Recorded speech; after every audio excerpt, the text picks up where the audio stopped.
Okey kawan-kawan, kita nak buat korma daging. Okey, bahan-bahan yang kita perlukan, yang ni abang pakai bunga lawang, biji pelaga, sedikit lada hitam biji dan kulit kayu manis.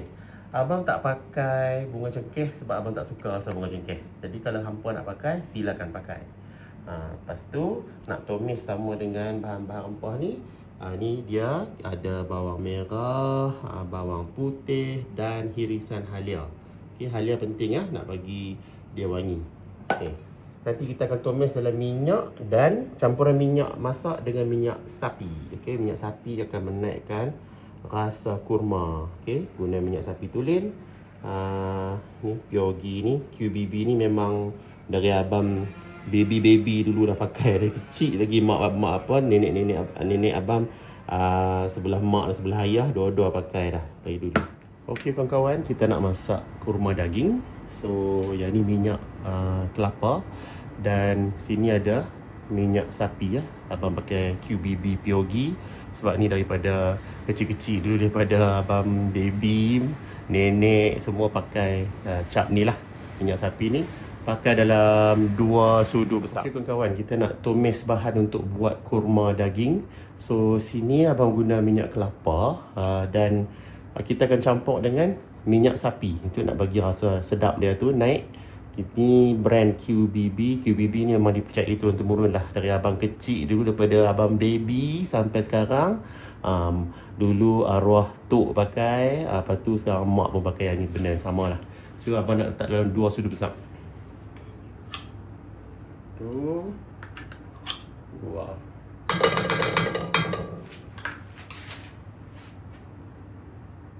So minyak ni dah panas dengan minyak sapi yang telah cayak ni. Kita akan masukkan dulu rempah kering. So kita punya kulit kayu manis, buah pelaga, bunga lawang dan yang ni lada hitam. Abang tak suka bunga cengkeh, so abang tak pakai. Kalau nak pakai bunga cengkeh silakan.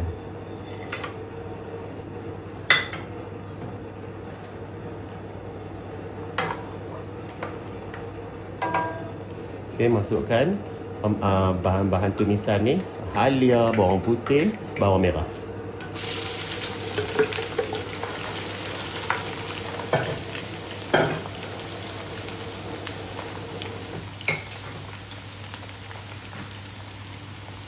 Untuk rempah kurma, nak buat kurma ni, abang cari ala gapas dengan babas tak ada tadi kat Jaya Grocer. So ada adabi je ni, so abang pakai adabi lah, tak ada masalah. Dia pun sedap juga, tak ada masalah. Ni boleh beli kat mana-mana kedai pun ada lah adabi ni.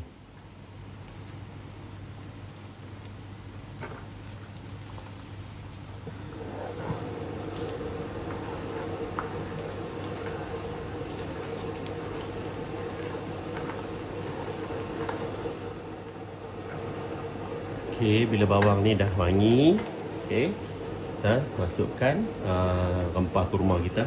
Ni dah bancuh dengan cair, okey, dengan cayak.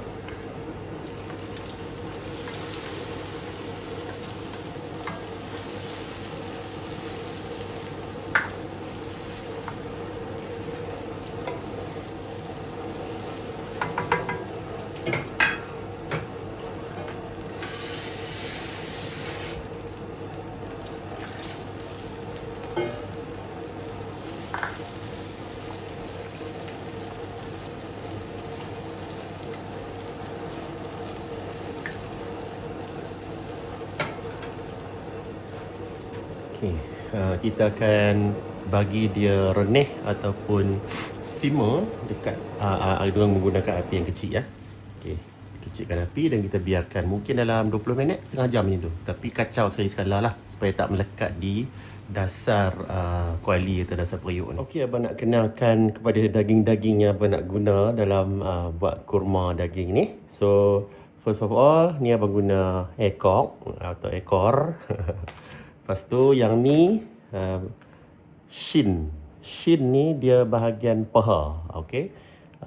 Dan kalau kawan-kawan tengok, semua ni ada lemak sikit. Abang tak suka, ni personal preference lah. Kalau hampa nak pakai, pakailah. Macam abang, untuk buat kurma ni abang suka yang ada lemak. Kalau yang macam batang pinang, dia tak ada lemak. Dia lembut tapi dia tak ada lemak. So nanti bila makan tu, I don't feel it pleasurable lah. I prefer a little bit of fat. So ini bahagian brisket. Kalau yang kadang-kadang orang buat barbecue, dia orang masak sampai 8 jam tu dalam roaster tu, yang ni lah. Ni brisket, selalunya ni ada tulang tapi ni tak ada tulang lah. Okay, so ni 3 jenis daging yang abang akan guna untuk nak buat kurma daging. Abang nak tunjuk sikit tips macam mana nak potong daging supaya tak berapa kerah.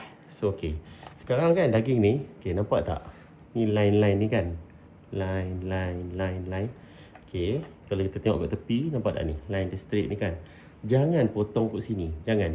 Okay, so bayangkan jari kita ni susun macam ni. Okay, kita pergi potong kat sini, janganlah. Kalau kita potong kat sini, nampak tak? Dia lagi senang nak makan nanti, senang nak pecah. Sama lah dengan daging. So, sini tengok ni line ni line, garisan lintang ni. Jangan potong kat sini. Kita nak potong kat sini. Okay, so kita potong lah.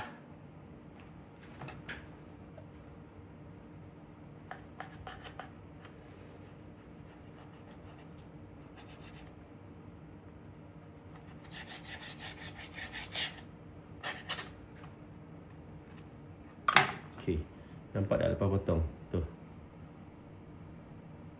Dia macam mozaik. So nanti yang ni lah senang nak makan, ataupun masak senang empuk.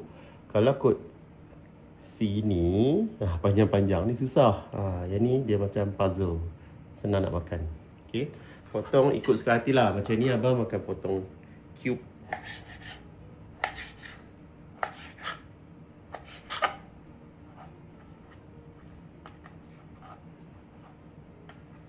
Tengok balik, kat sini.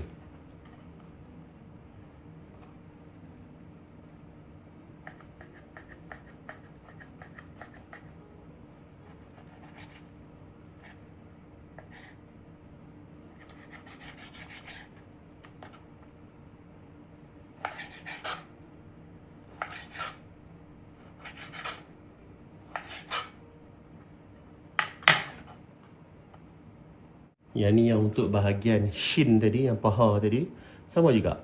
Tengok ni, line dia macam ni, straight ni. Jangan hirih kot situ. Kita nak hirih kot sini. Okay. So, bismillah.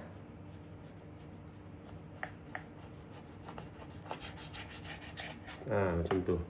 So, kita boleh nampak dia punya marbling. Nampak tak? Rempah pun dah pecah minyak. So kita nampak minyak tu dah naik ke atas. So ini kita panggil pecah minyak. Okay, dan kita boleh masukkan daging kita ni dalam sekilo daging.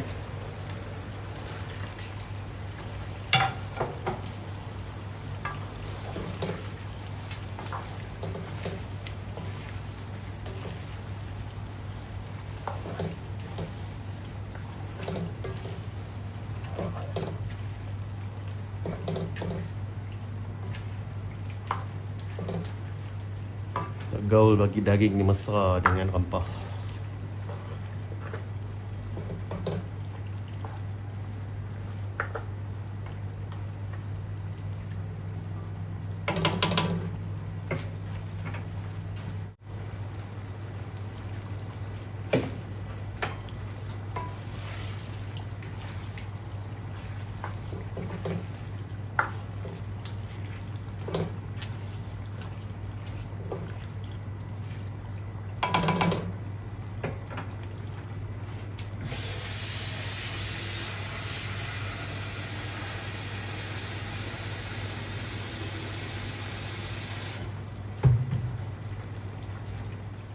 Okey, abang dah masukkan air sebanyak 1 liter ke dalam daging yang telah bersalut dengan rempah tadi tu. So yang ni letak daging dalam rempah ni, daging dalam rempah pula, daging dalam ayak ni 1 liter ni kita renihkan dengan api yang kecil selama dalam setengah jam. Okey. Lepas tu kita tengoklah daging tu lembut ke belum. Actually at this stage, kalau ada pressure cooker, kalau kawan-kawan ada pressure cooker ataupun periuk tekanan, boleh kaut semua ni masuk dalam periuk tekanan dan set kepada 20 minit hingga setengah jam. Okay, so daging akan lembut cepat lah. Cuma abang decide not to do that because tadi masa duk potong daging ni macam nak relai daging ni. So macam lembut. So takut nanti kalau masuk dalam pressure cooker habis relai hancur. So abang nak texture sikit sebab nak makan baru best kan. So yang ni ayak 1 liter, garam jangan buh lagi. Garam sat lagi, bila dah lembut baru kita buh. Kalau tidak daging tu dia kerah. So abang akan masukkan asam lepas ni ya, asam jawa. Some people guna asam keping, tapi abang tak reti nak pakai asam keping sebab susah nak control. I don't know how to control the sourness. So abang akan masukkan asam jawa. Asam jawa seperti biasa abang pakai asam jawa Adabi, senang. Nak pakai asam jawa apa pun boleh, tak kisah. Cuma Adabi senang lah sebab dia jadikan paste dah. Dan abang akan pakai dalam satu sudu teh. Orang Kedah kata satu sudu teh bumbun. Kalau dalam English dia kata heap teaspoon. Okey, penuh macam ni. Okey. Kita biarkan dia kacau sikit, lepas tu biarkan dia renih selama setengah jam. Api kecil ya. Okey, ni abang nak bagi tips yang mak abang punya tips kepada abang, actually daripada grandmother jugalah. So bila buat kurma ni, kurma ayam ke daging ke, letak sedikit kerisik. Tak banyak bukan macam buat rendang. Kerisik ni nak bagi flavorful saja dalam 1 hingga 2 sudu besar sahaja. Okey, untuk sekilo daging ni. So ni abang masukkan kerisik. Banyak ni. 1. Okeylah, put a little bit more. Okey. 1,5 sudu besar lah. Lepas tu kita kacau dia bagi sama. Daging jadi kita dah renih ni selama ni 35 minit tadi. So sekarang abang nak letakkan potato. Sebab ubi kentang mengambil masa dalam 20 minit juga. So kita letakkan lagi.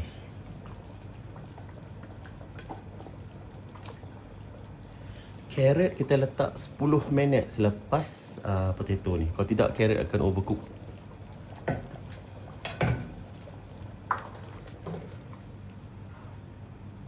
Kita akan terus renihkan pada api yang kecil sehingga kuah ni akan mengurang dan melikat. Next kita masukkan carrot. Sebab setelah 15 minit dah masukkan potato tu, baru kita masukkan carrot. Sebab carrot mengambil masa yang lebih singkat untuk masak. Mungkin 15 minit macam itulah. Potato lebih sikit, mungkin 20 atau 25 minit. Last sekali abang masukkan tomato. Ni tomato agak muda lah. Saja masuk tomato yang muda sebab dia keras, dia akan hold its form.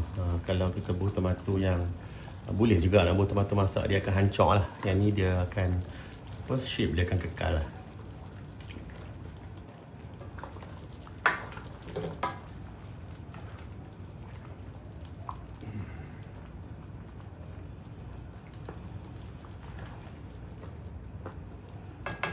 Masak dalam 10 minit lagi. Lepas tu dah siap boleh tutup api dah. Alhamdulillah, kurma kita dah masak. Okay, daging pun dah empuk. Tu tomato pun dah masak lah ni. Tomato muda tadi dengan potato dan carrots.